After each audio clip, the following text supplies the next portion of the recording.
Netflix की love, death and robots season 4 एक जबरदस्त नई कहानी के साथ लौटा है। हर बार जब साइबोर्ग चुईहुआ किसी बुरे सपने से जागती है तो वह अपनी पीड़ा को सुन्न करने के लिए खुद को एक सेडेटिव का इंजेक्शन लगाती है। वह अंतरिक्ष की गहराइयों में एक मकड़ी के घोंसले जैसी बेस में अकेली रहती है। उसका उद्देश्य था खुद को बाहरी दुनिया से दूर रखकर केवल अपने बदले की योजना पर ध्यान केंद्रित करना।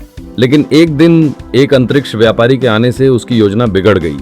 दरअसल चुईहुआ को अनजाने में एक रहस्यमयी हिमखनिज पत्थर मिला जो करोड़ों साल पुराना था। उसकी रहस्यमयी आंतरिक संरचना ने व्यापारी की गहरी रुचि जगा दी। व्यापारी ने उसे यह पत्थर देने के बदले 1 लाख टेरावाट ऊर्जा देने की पेशकश की। चुईहुआ ने मना कर दिया। फिर व्यापारी ने एक सर्व उपयोगी ऊर्जा कोर देने का वादा किया जो उसे अथाह धन और शक्ति दिला सकता था, लेकिन चुईहुआ ने फिर भी इनकार कर दिया। मुझे इन सबसे कोई दिलचस्पी नहीं, उसने कहा। कुछ साल पहले कोनोस के उपनिवेशवादियों ने चुईहुआ के गांव का नरसंहार किया था। उन्होंने न सिर्फ उसके पूरे कबीले को बेरहमी से मार डाला, बल्कि उनके नेता जेड ने चुईहुआ के पति को भी उसकी आंखों के सामने गोली मार दी थी। इन दर्दनाक यादों ने चुईहुआ को हर रात वही डरावना सपना दिखाया। अब बदला ही उसके जीने का एकमात्र कारण था। लेकिन व्यापारी ने बहाना बनाया कि वह सामूहिक विनाश वाले हथियारों की बिक्री नहीं कर सकता। तभी व्यापारी ने देखा कि चुईहुआ ने पालतू 7 तारा भृंग बीटल्स पाले हुए हैं। उसकी तन्हाई को पहचानकर व्यापारी एक प्यारा सा जीव लाया और बोला, क्यूट है ना? इसे रख लो।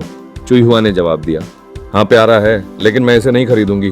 पालतू तो बस आलस्य का बहाना होते हैं। तब व्यापारी ने सुझाव दिया कि वह 3 महीने तक इस छोटे जीव को रखकर देख ले। अगर मन लग गया तो फिर बाद में उस हिम खनिज के बदले सौदा हो सकता है। सालों से नफरत और दुख में घिरी चुईहुआ का दिल उस मासूम जीव को देखकर पिघल गया। उसने प्रस्ताव मान लिया। व्यापारी ने तुरंत वह जीव भेज दिया और चला गया। चुईहुआ ने पैकेज खोला, हर तरह से जांच की, सब ठीक था। बस उसकी जीन संरचना किसी भी जीव से कहीं अधिक जटिल थी। अगली सुबह जब वह उठी तो देखा उसका 7 तारा भृंग टुकड़ों में बिखरा पड़ा है। वह घबराकर छोटे जीव को खोजने लगी।